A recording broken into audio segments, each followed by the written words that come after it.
Il n'a jamais ressenti une telle peur auparavant, alors que la longue main osseuse se tend vers lui. Toute cette chair tordue et nue, le long corps, les cheveux noirs ébouriffés, ses dents acérées et ses yeux injectés de sang, grands ouverts, fixants. Est-ce de l'horreur ou du désir? Il sent la sueur perler fièrement sur sa peau. Il tremble. Il est sous l'emprise d'un cauchemar vivant et il n'y a pas si longtemps, c'était juste un prêt dans sa cellule. Le jeune homme ne savait pas à quoi s'attendre lorsqu'il a pris un emploi de gardien de sécurité à la fondation SCP. Son frère, chercheur au sein de l'organisation secrète, avait risqué sa réputation pour lui obtenir ce travail, garantissant personnellement de sa fiabilité et de son caractère. Promettant compétence, loyauté et surtout discrétion, il a été embauché. Alors qu'il remplissait les documents d'embauche, son frère l'a averti qu'il pourrait voir des choses dans ce travail, des choses qu'il ne pourrait jamais oublier. Lorsqu'il est arrivé sur le site de recherche et de confinement pour son premier jour, son esprit bouillonnait de possibilités. Serait-il chargé de garder ce gigantesque lézard meurtrier que son frère avait décrit? Ou cette statue qu'il faut fixer sans cesse sous peine de se faire briser le cou en une fraction de seconde? Son cœur battait la chamade alors qu'il attendait sa première mission. Mais lorsque le chef de la sécurité lui a dit qu'il se contenterait de surveiller un flux vidéo en direct d'un sujet nouvellement acquis, il s'est un peu détendu. Lorsqu'il a découvert que ce serait un flux vidéo en direct d'une pièce vide, contenant uniquement une poupée, il a évacué toute sa tension et son anxiété en une grande expiration. Une poupée? Sérieusement. Son frère l'avait effrayé pour rien. Ce serait un jeu d'enfant, du moins le croyait-il. Il ne saurait à quel point il avait tort que lorsqu'il serait trop tard. Il fut conduit dans une petite pièce sans fenêtre, meublée de manière spartiate avec rien d'autre qu'un moniteur, un petit bureau et une chaise de bureau usée. Le chef de la sécurité appuie sur un bouton du moniteur et l'écran s'anime. Comme promis, c'est une vidéo en direct de la salle de confinement d'à côté et là, au centre de la pièce, se trouve le sujet une poupée. Qu'est-ce qui est si spécial à propos de cette chose de toute façon ? Le garde pose la question à son patron, mais le vieil homme se contente de hausser les épaules et le laisse seul avec l'écran et une douzaine de questions sans réponse. Le jeune garde scrute l'écran à la poupée assise seule dans sa chambre. Il mesurait environ 15 cm de haut, fait d'argile ou peut-être de bois. La qualité vidéo était insuffisante pour confirmer. Quand on lui a demandé ce qu'il était censé chercher, on lui a simplement dit de garder un œil sur les choses et de surveiller les signes d'une éventuelle violation de confinement. Mais allons, quel genre de violation ? Ce n'est pas comme si une poupée pouvait causer beaucoup de problèmes. Mais même ainsi, en regardant cette petite figure, une figure grossière d'une femme sculptée dans quelque chose de sombre, brun rougeâtre, il se sentait un peu nerveux. Il ne pouvait pas expliquer pourquoi, mais la poupée lui donnait une mauvaise sensation. Au début, il refusait de la regarder trop longtemps, détournant les yeux pour regarder l'horloge, ses mains, le plafond. Mais éviter la poupée n'a fait qu'aggraver son anxiété. Il savait que c'était probablement irrationnel, mais il ne pouvait s'empêcher de craindre qu'elle ne bouge pendant qu'il ne regardait pas. Il imaginait détourner son regard vers le moniteur pour découvrir que la poupée s'était avancée, le visage sculpté à quelques centimètres de la caméra. Mais quand il a regardé à nouveau, la chose n'avait pas bougé, pas d'un centimètre. Il aurait aimé qu'il lui donne un peu plus d'informations afin qu'il sache à quoi s'attendre. Au lieu de cela, il devait simplement dériver vers l'inconnu, attendant qu'un événement horrible se produise à tout moment. Ou peut-être s'agissait-il d'un rituel d'initiation et la chose n'était vraiment qu'une poupée ordinaire. Peut-être que les autres gardiens de sécurité étaient assis dans la pièce à côté, riant de l'idiot qui se faisait peur avec une poupée. Mais peut-être pas. Il ne surveillait pas l'heure, mais s'il l'avait fait, il aurait remarqué qu'il observait la poupée sans détourner le regard, sauf pour cligner des yeux, pendant environ 20 minutes. Bien sûr, il ne comprenait pas la signification de cette durée, mais il le ferait bientôt, qu'il le veuille ou non. En tant que garde, il regardait la poupée immobile sur son moniteur, les yeux se déconcentrant lentement à force de fixer trop longtemps, il eut soudainement le sentiment qu'on le regardait. Il savait que c'était irrationnel. Il n'y avait pas de caméra dans cette pièce, mais il ressentait toujours cette sensation rampante dans sa nuque, cette sensation de brûlure d'un regard sur son dos. Puis il l'a entendu. Faible au début, si faible qu'il pouvait presque prétendre qu'il l'imaginait. Presque. Mais il n'y avait aucun doute. Il entendait une voix lointaine et étouffée. Elle ne disait rien, du moins rien qu'il puisse identifier. Il ne semblait pas parler du tout. Il riait. Mais ce n'était pas un rire joyeux. Un rire sincère à quelque chose de drôle ou de surprenant. C'était creux, aigu, froid. C'était le rire de quelqu'un, quelque chose, qui se moquait de lui. Le son de cela a fait dresser tous les poils. Au lycée, il est une fois allé camper avec des amis. Au milieu de la nuit, il a entendu un cri strident à quelques mètres de sa tente. Cela a mis son corps en alerte maximale, tout comme maintenant, le terrifiant à un niveau si primal et fondamental qu'il ne pouvait rien faire d'autre que de rester allongé là, fixant la paroi de sa tente, retenant son souffle jusqu'à ce qu'il entende des pas s'éloigner du campement. Il a appris plus tard que le bruit avait été fait par un lion de montagne et son corps avait réagi instinctivement avec le genre de peur ancestrale réservé à un prédateur mortel. Il n'a jamais vécu quelque chose de semblable jusqu'à aujourd'hui. Jusqu'à cette poupée et ce rire. Mais d'où cela vient-il? Il s'est détourné de l'écran, scrutant chaque centimètre de la petite pièce nue. Bien sûr, il n'y a rien là-dedans. Il n'y a que lui, rien d'autre que l'écran et la poupée dans la pièce d'à côté. Mais il y avait encore ce rire, résonnant dans ses oreilles plus fort qu'avant. C'était comme si cela se rapprochait, le cerclant comme les lions de montagne encerclèrent-ils sa tente, comme un prédateur jouant avec sa proie. Il entendit à nouveau le rire, cette fois aussi clair que s'il venait juste derrière lui. Il se retourna instinctivement, mais il savait qu'il n'y aurait rien là. Il se retourna vers l'écran, l'estomac lourd. Cela avait quelque chose à voir avec la poupée. Ça devait être le cas. Il n'y avait aucun moyen que ce soit une coïncidence, mais la poupée n'avait toujours pas bougé et elle restait là, à la même place, l'expression inchangée. Il se frotta les yeux, espérant que tout cela ne soit qu'une hallucination due au stress. Quand il ouvrit les yeux, il vit deux nouveaux yeux le fixer à travers l'écran. Ils étaient grands ouverts, les pupilles dilatées bien plus qu'elles ne le devraient, injectées de sang. Il sursauta à la vue, manquant presque de tomber de la chaise. Les yeux étaient si choquants qu'il n'a presque pas remarqué à qui ils appartenaient. Il y avait une femme nue debout dans la pièce où la poupée n'était que quelques instants auparavant. Ses cheveux étaient sauvages, emmêlés et sales, comme si elle avait couru à travers un fourré de ronces.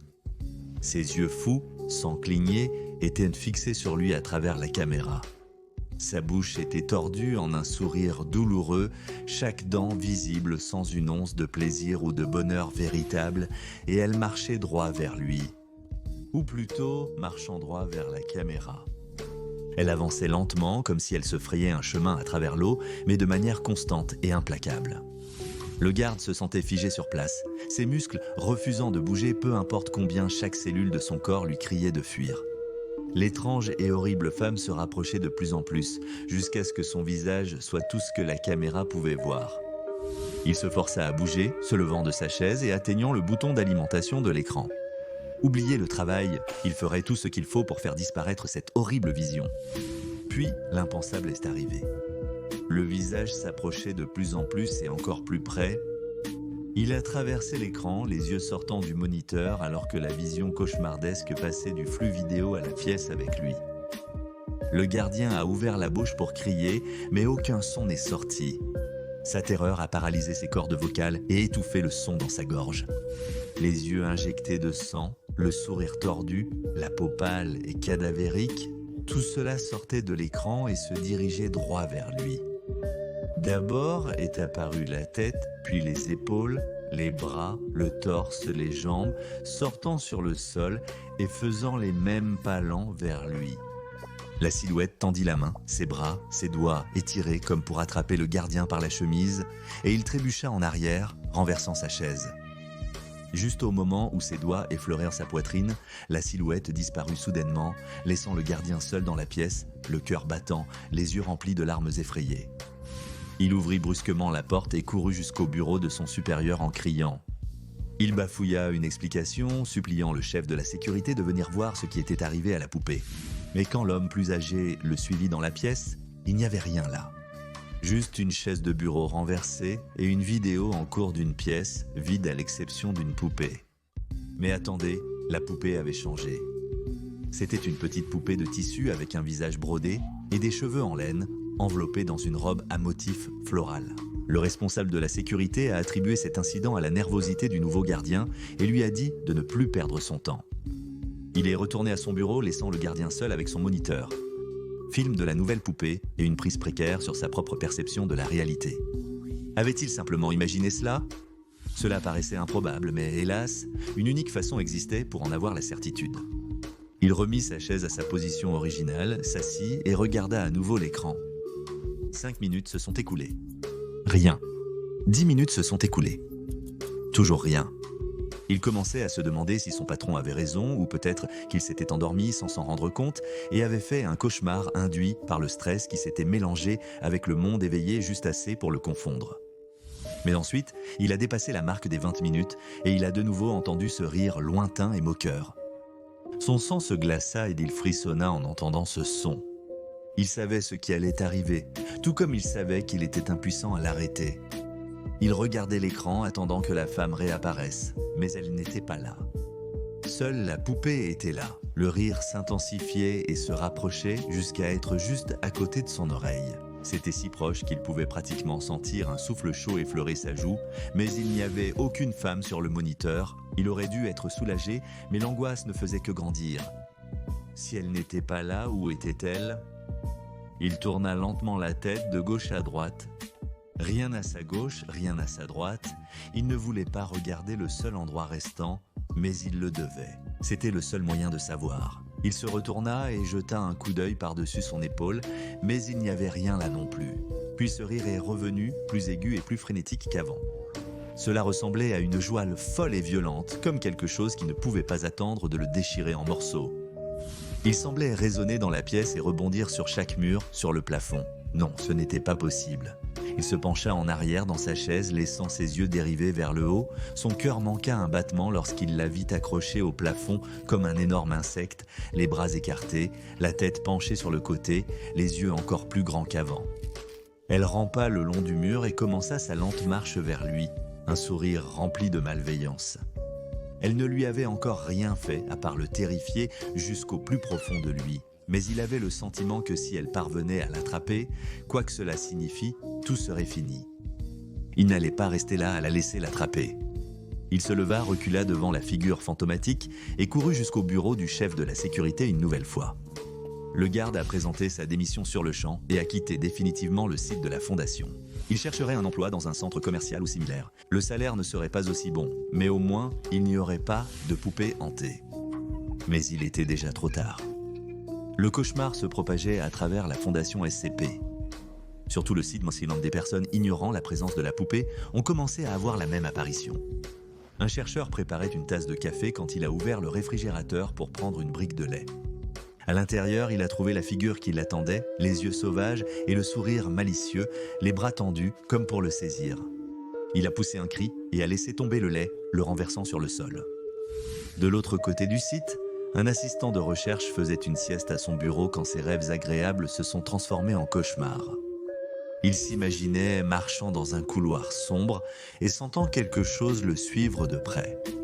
Il se retourna et ne vit rien. C'était bien trop sombre, mais une lumière a clignoté et il y avait une femme qui marchait à quelques pas derrière lui, souriant de manière maniaque. La lumière s'est éteinte puis rallumée. Elle était à quelques pas de plus près qu'elle ne l'était auparavant.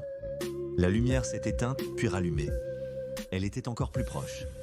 Il a essayé de courir, mais la lumière continuait de clignoter et la femme se rapprochait de plus en plus.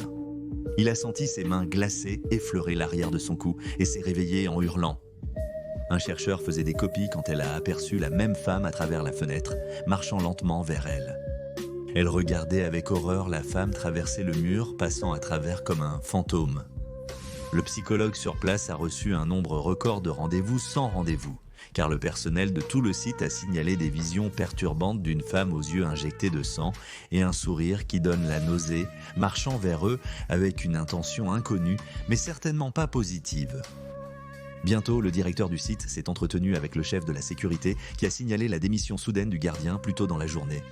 Tout cela remontait à cette poupée, le SCP-136 nouvellement acquis.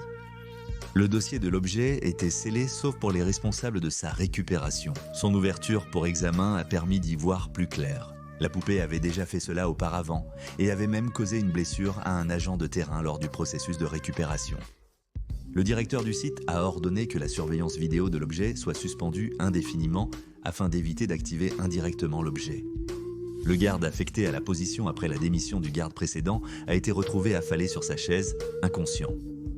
Malgré l'absence d'anomalie médicale, à leur réveil, ils ont déclaré avoir fait, je cite, « le pire cauchemar ». Ils ont été renvoyés chez eux plus tôt et le moniteur a été éteint pour de bon. Quoique SCP-136 voulait faire seul dans son confinement, c'était son affaire. Il n'avait pas à lui donner le public qu'il désirait tant, sauf si cela servait un but. Le directeur du site s'interrogeait, l'anomalie pourrait-elle améliorer les interrogatoires, Yann Lucy? La peur pourrait certainement être un outil puissant entre les bonnes mains. Allez maintenant voir SCP-136, poupée nue, ou que fait SCP-056 seul en confinement pour en savoir plus.